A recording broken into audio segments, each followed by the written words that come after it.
혹시 지금 아무도 내 아픔을 알아주지 않는다고 느끼시나요?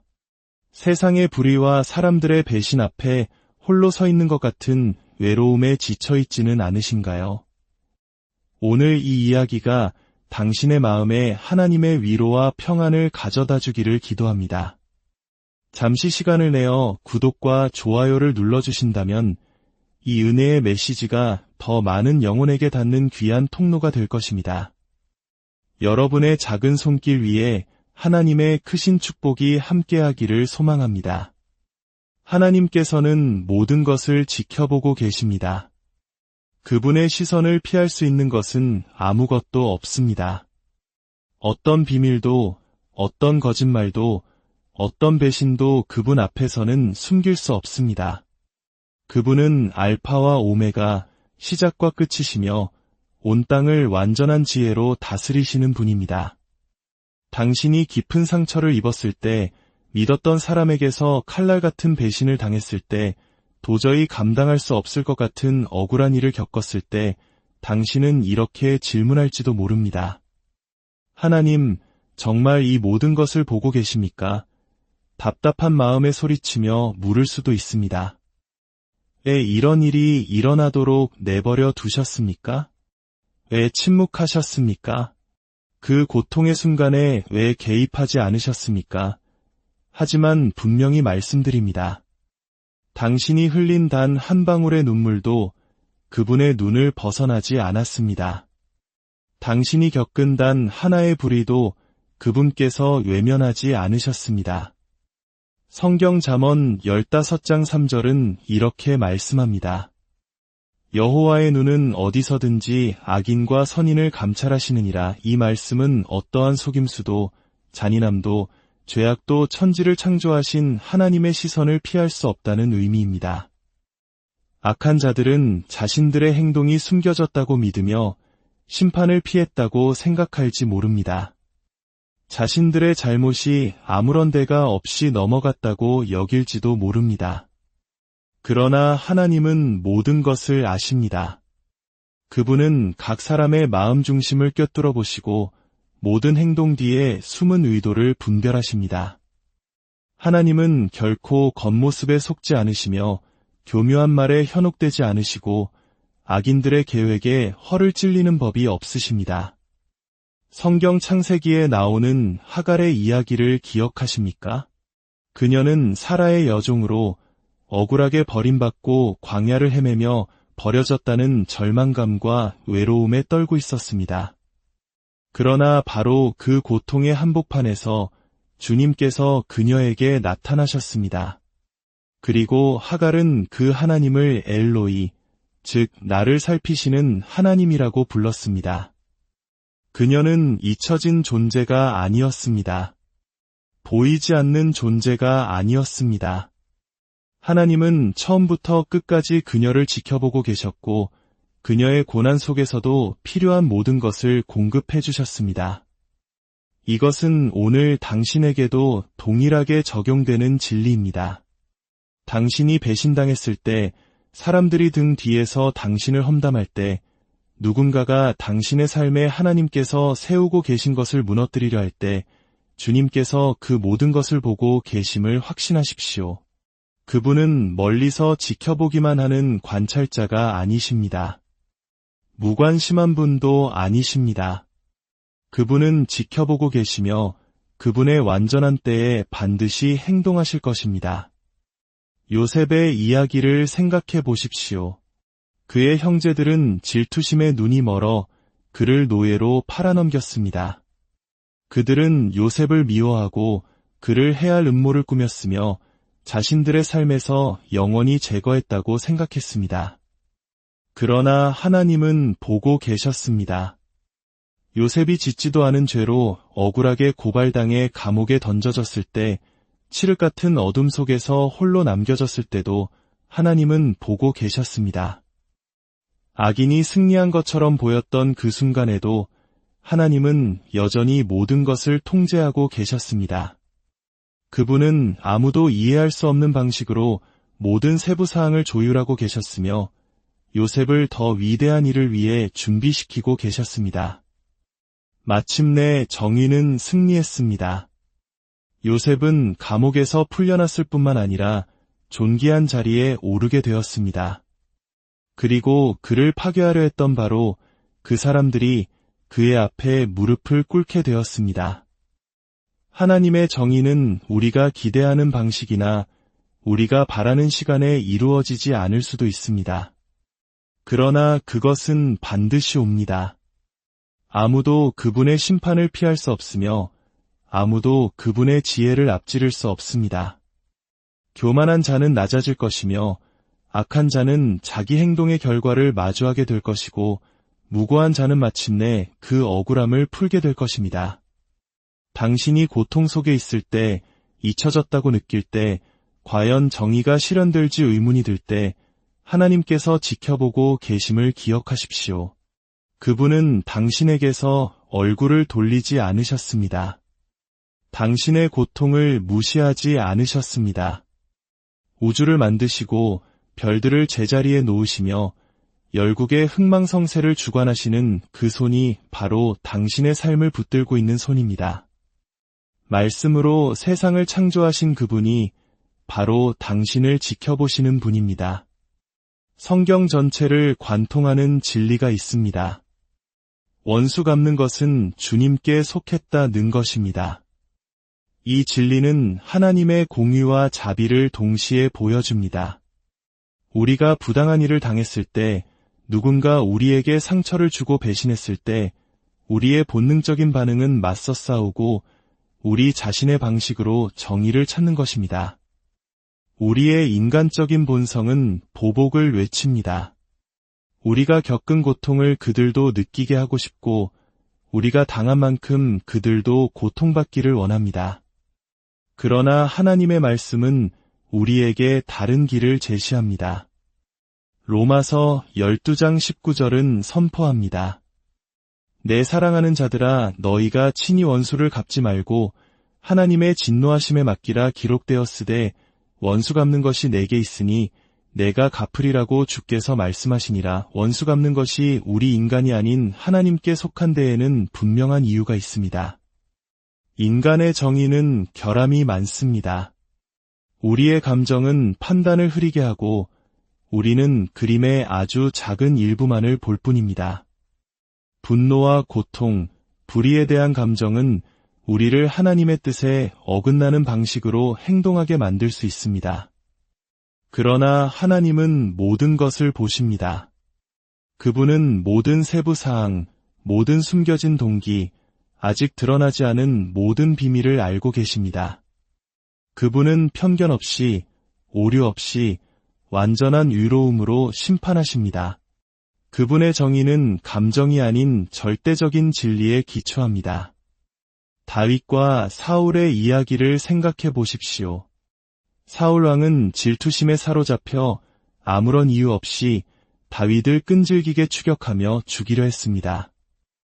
다윗에게는 자신의 손으로 문제를 해결할 기회가 여러 번 있었습니다.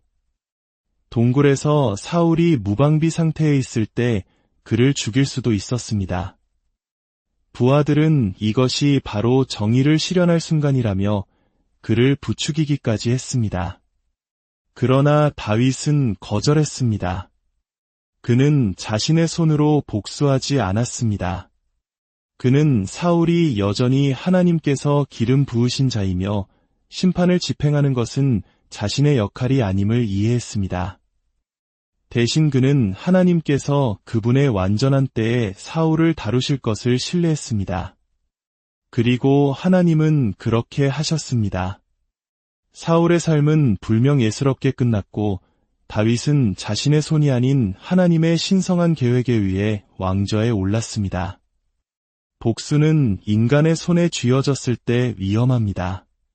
그것은 마음을 부패시키고 영혼을 병들게 하며 파괴의 악순환으로 이어집니다. 우리가 복수를 꾀할 때 우리는 원수와 싸우는 것일 뿐만 아니라 하나님의 권위에 도전하는 것입니다.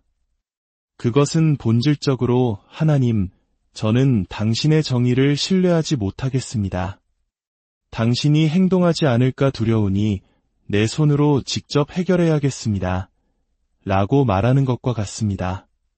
하지만 하나님의 정의는 결코 지체되지 않으며 결코 약하지 않으며 결코 불확실하지 않습니다. 그분은 자신의 자녀들에게 잘못한 자들을 어떻게 그리고 언제 다루어야 할지 정확히 알고 계십니다. 우리가 복수심에 매달릴 때 우리는 스스로를 쓴 뿌리와 분노, 증오라는 감옥에 가두는 것입니다. 복수를 통해 평화를 찾을 수 있다고 생각하지만 진실은 그 반대입니다. 복수를 추구할수록 그것은 우리를 더욱 잠식할 뿐입니다. 그러나 우리가 그것을 하나님께 맡길 때, 정의를 그분의 손에 맡길 때 우리는 그 무거운 짐에서 해방됩니다. 악인들은 결코 하나님의 심판을 피하지 못합니다.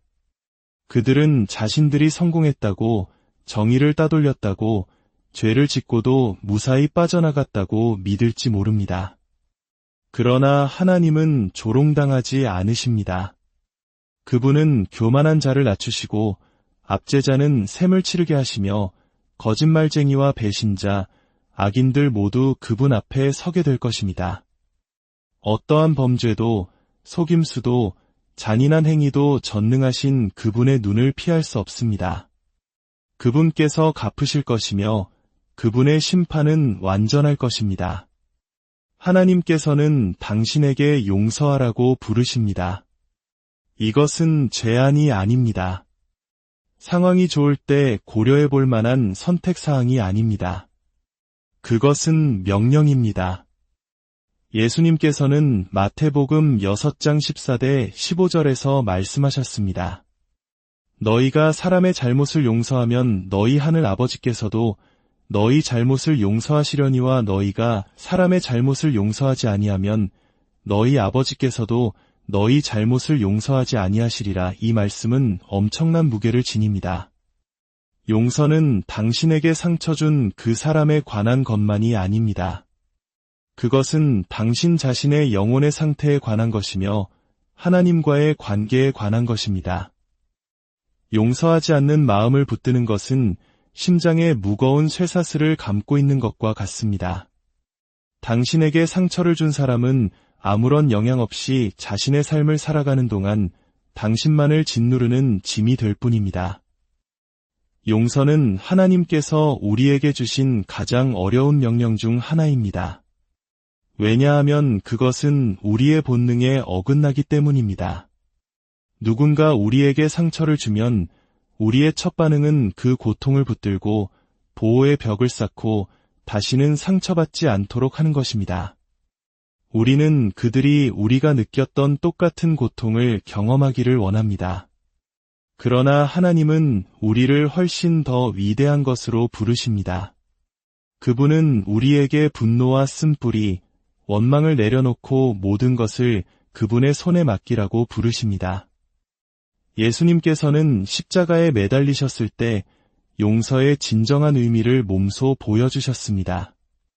그분은 자신이 구원하러 온 바로 그 사람들에게 맞고 모욕당하고 나무에 못 박히셨습니다. 그는 천군 천사를 불러 그들을 멸망시키거나 즉각적인 정의를 요구하실 수도 있었습니다.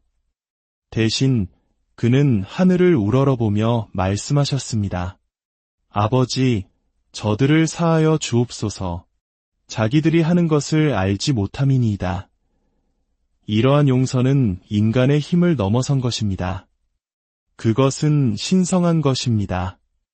그러나 이것이 바로 우리가 다른 사람들에게 베풀어야 할 용서입니다. 많은 사람들은 용서가 잘못된 행동을 눈감아주거나 그 사람을 책임에서 풀어주거나 고통이 없었던 척하는 것이라고 믿습니다.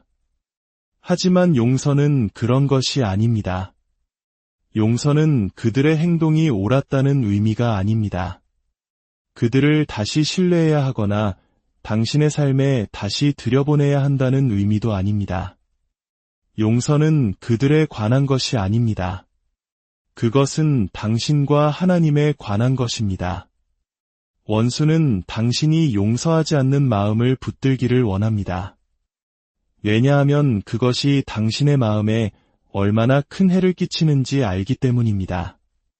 용서하지 않음은 쓴뿌리가 되고 쓴뿌리는 당신의 영혼을 병들게 합니다. 그것은 당신의 마음을 굳게 하고 눈을 멀게 하며 하나님께서 주시고자 하는 평안을 받지 못하게 막습니다. 어떤 상처는 너무 깊고 어떤 배신은 용서하기 불가능해 보입니다. 그러나 용서는 당신 자신의 힘으로 할 수 있는 것이 아닙니다. 당신이 하나님께 순복할 때 그분께서 당신을 통해 하시는 일입니다. 감정이 따라오기 전에 먼저 용서하기로 선택할 때 하나님께서 개입하십니다. 그분은 은혜를 주시고 치유를 베푸시며 당신이 오랫동안 지고 있던 짐을 풀어주기 시작하십니다. 고통은 당신의 성장을 위해 하나님께서 사용하시는 도구입니다. 이 진리는 받아들이기 어렵습니다. 특히 우리가 고난의 한가운데 있을 때는 더욱 그렇습니다. 고통은 우리가 본능적으로 피하려는 것이고 우리 삶에 찾아왔을 때 불공평하게 느껴지는 것입니다. 그러나 하나님께서는 결코 목적 없이 고통을 허락하지 않으십니다. 모든 눈물, 모든 고난, 모든 시련은 당신을 그분께서 부르신 모습으로 빚어가는 과정입니다. 그분의 손에서는 아무것도 낭비되지 않습니다. 원수가 해를 끼치려 의도한 것을 하나님께서는 당신의 믿음을 강화하고 인격을 깊게 하며 당신을 그분께 더 가까이 이끄는 것으로 바꾸실 수 있습니다. 욥을 보십시오. 그는 하나님 앞에서 흠없는 정직한 사람이었지만 모든 것을 잃었습니다.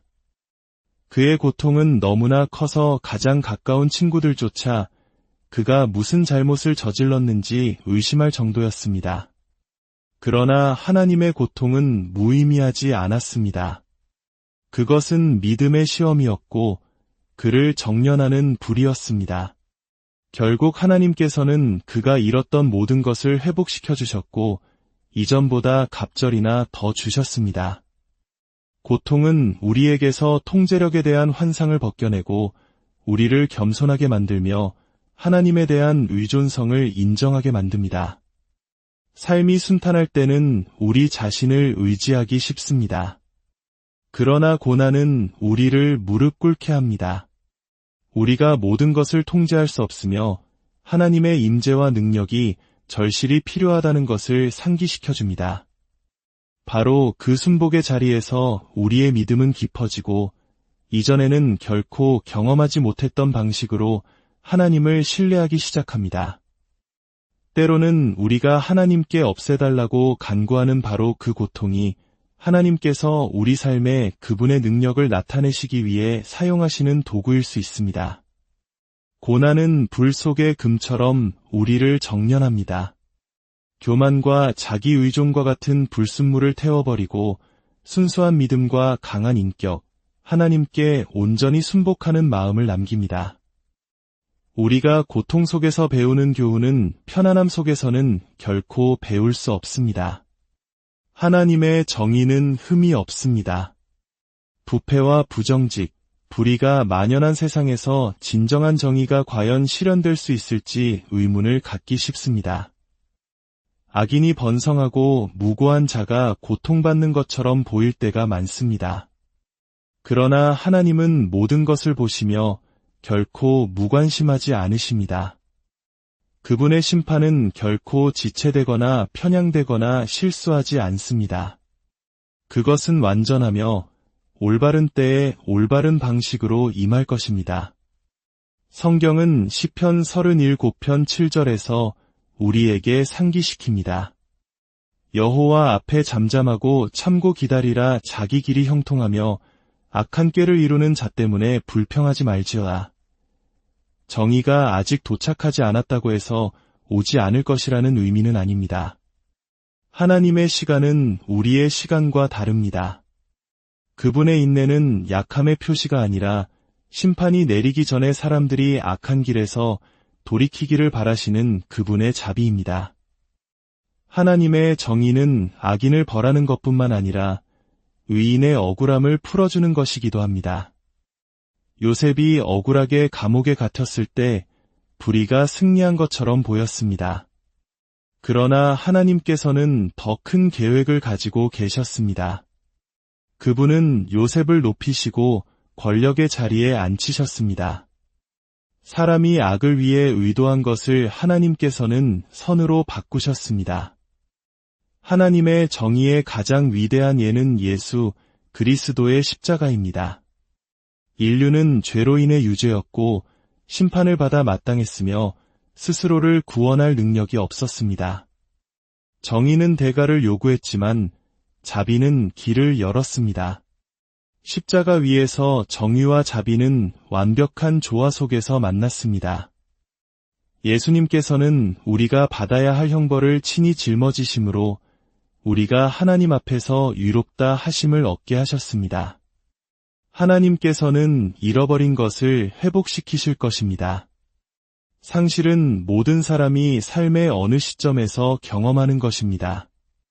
관계, 기회, 건강, 시간, 심지어 희망을 잃을 수도 있습니다. 그러나 하나님과 함께라면 진정으로 잃어버리는 것은 아무것도 없습니다. 그분은 회복의 하나님이시며 깨진 것을 가져다가 다시 온전하게 만드시고 애통을 기쁨으로 죄를 아름다움으로 바꾸시는 분이십니다. 하나님의 회복은 항상 즉각적이지 않으며 우리가 기대하는 방식으로 오지 않을 수도 있습니다.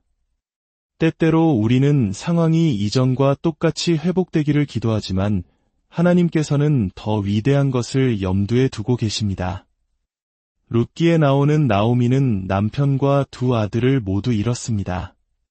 그녀는 깊은 슬픔에 잠겨 베들레헴으로 돌아왔지만 하나님께서는 계획을 가지고 계셨습니다. 며느리 룻을 통해 나오미의 삶은 그녀가 결코 예상하지 못했던 방식으로 회복되었습니다. 그녀가 영원한 상실이라고 생각했던 것이 더 큰 축복으로 가는 길이 되었습니다. 하나님께서는 물질적인 것만 회복하시는 것이 아닙니다. 그분은 깨진 마음, 무너진 믿음, 잃어버린 희망을 회복시키십니다. 요엘 2장 25절은 말씀합니다. 내가 전에 너희에게 보낸 큰 군대 곧 메뚜기와 느치와 황충과 팥중이가 먹은 횟수대로 너희에게 갚아주리니 하나님께서는 단지 물건만 회복하시는 것이 아니라 시간도 회복하십니다. 낭비된 것처럼 보였던 세월, 잃어버린 것처럼 보였던 기회, 죽은 것처럼 보였던 꿈을 구속하실 수 있습니다. 원수가 빼앗아 간 것을 하나님께서는 돌려주실 수 있습니다. 부서진 것을 하나님께서는 고치실 수 있습니다. 파괴된 것을 하나님께서는 재건하실 수 있습니다. 당신의 원수들은 하나님의 손에 있습니다. 사람들이 당신을 대적하여 일어설 때, 그들이 음모를 꾸미고 당신을 해치려 할 때, 당신 자신의 힘으로 맞서 싸워야 한다는 부담감을 느끼기 쉽습니다. 그러나 진실은 당신이 그 짐을 질 필요가 없다는 것입니다. 하나님께서 당신의 변호자이십니다. 당신을 향해 뱉어진 모든 말, 비밀리에 꾸며진 모든 계획, 당신을 해치려는 모든 노력을 그분은 보고 계시며 그분의 완벽한 방식으로 처리하실 것입니다. 홍해를 가르시고 사자들의 입을 막으시고 당신의 백성을 위해 군대 전체를 무너뜨리셨던 바로 그 하나님께서 오늘 당신을 위해 싸우고 계십니다. 이제 우리 삶에 보이지 않는 영역, 영적 전쟁에 대해 이야기해 봅시다. 우리가 눈으로 보는 세상은 실제의 일부에 불과합니다. 인간의 감각이 감지할 수 있는 것 너머에서 빛과 어둠의 세력 사이에 치열한 전투가 벌어지고 있습니다. 이 전쟁은 먼 전쟁터에서 벌어지는 것이 아니라 바로 우리의 가정, 우리의 관계, 그리고 우리가 소중히 여기는 사람들의 마음 속에서 펼쳐집니다. 원수의 가장 강력한 무기는 속임수입니다. 그는 사람들의 마음에 거짓을 속삭이고 의심의 씨앗을 심으며 영혼을 진리에서 멀어지게 합니다. 많은 사람들이 자신들이 이 보이지 않는 전쟁에서 도구로 사용되고 있다는 사실을 깨닫지 못합니다. 이 영적 전쟁의 증거는 악이 어떻게 매력적인 것으로 위장하는지에서 분명하게 드러납니다. 원수는 항상 뿔과 삼지창을 든 모습으로 나타나지 않습니다. 그는 종종 지혜, 자율 또는 영향력으로 보이는 것으로 자신을 위장합니다. 오늘날 가장 큰 속임수 중 하나는 우리가 집에 들여놓는 것들이 영적인 영향을 미치지 않는다는 생각입니다. 많은 사람들은 물건, 상징, 심지어 특정 유형의 오락물이 아무런 깊은 의미 없는 무해한 것들이라고 가정합니다. 그러나 성경은 다른 이야기를 들려줍니다. 성경 전체에서 하나님께서는 우상 숭배, 주술 또는 거짓 신과 관련된 어떤 것도 집에 들이지 말라고 백성에게 경고하셨습니다. 많은 사람들이 무심코 어둠을 집에 환영합니다. 그들은 거짓 종교나 오컬트 관행을 나타내는 책, 조각상 또는 상징에 집착합니다. 그들은 죄와 폭력, 하나님에 대한 반역을 찬미하는 영화, 음악 또는 게임으로 스스로를 즐겁게 합니다. 그들은 행운이나 보호를 약속하는 부적이나 유물을 얻지만 실제로는 영적 속박을 불러들입니다. 그러나 원수의 영향력은 물리적인 대상에만 국한되지 않습니다. 그것은 또한 사람의 마음에 무엇이 뿌리내리도록 허용되는지와 관련이 있습니다. 많은 사람들은 쓴뿌리, 용서하지 않는 마음, 회개하지 않은 죄를 품고 있으며 이러한 상태는 악마의 압제를 위한 열린 문을 닫습니다. 성경은 우리에게 마귀에게 틈을 주지 말라고 가르칩니다. 그러나 사람들이 분노, 원망 또는 숨겨진 죄에 집착할 때 그들은 원수가 그들의 삶의 발판을 확보하도록 허용하는 것입니다. 이 전투는 현실이며 무시할 수 없는 것입니다. 하나님께서는 물건이 단지 무생물이 아니라 영적인 영향을 미칠 수 있다고 분명히 하십니다. 구약에서 하나님께서는 이스라엘 백성이 약속의 땅에 들어갔을 때 거짓 신들과 관련된 모든 것을 제거하라고 지시하셨습니다. 그분은 그것들이 그분의 눈에 가증한 것이므로 집에 들이는 것을 금하셨습니다. 그분은 이러한 물건들이 단지 나무나 돌이 아니라 하나님을 대적하는 악한 영들과 연결되어 있음을 아셨습니다. 오늘날 많은 사람들이 영적 어둠과 연결된 물건들을 집에 무심코 보관하고 있습니다. 점성술, 주술, 오컬트 관행을 지지하는 책들을 무해하거나 흥미롭다고 생각하며 모으지만 그러한 것들이 원수를 위한 열린 문이 될 수 있다는 것을 깨닫지 못합니다. 사람들이 소비하는 오락물 또한 영적인 영향을 미칩니다. 폭력, 부도덕 또는 오컬트를 찬양하는 음악, 영화, 문학은 결코 중립적이지 않습니다. 그것들은 마음을 형성하고 감정에 영향을 미치며 영적 압제를 위한 길을 열 수 있습니다. 우리가 노출되는 모든 것은 우리의 영을 강화하거나 약화시킵니다. 용서하지 않는 마음은 사람이 삶에 허용할 수 있는 가장 위험한 요새 중 하나입니다. 그것은 단지 감정적인 짐이 아니라 영적인 열린 문입니다. 예수님께서는 제자들에게 기도하는 법을 가르치실 때 용서는 선택사항이 아니라고 분명히 하셨습니다. 당신이 다른 사람의 죄를 용서하지 않으면 하늘 아버지께서도 당신의 죄를 용서하지 않으실 것이라고 경고하셨습니다. 용서하지 않는 마음은 원수가 들어올 수 있는 열린 문입니다.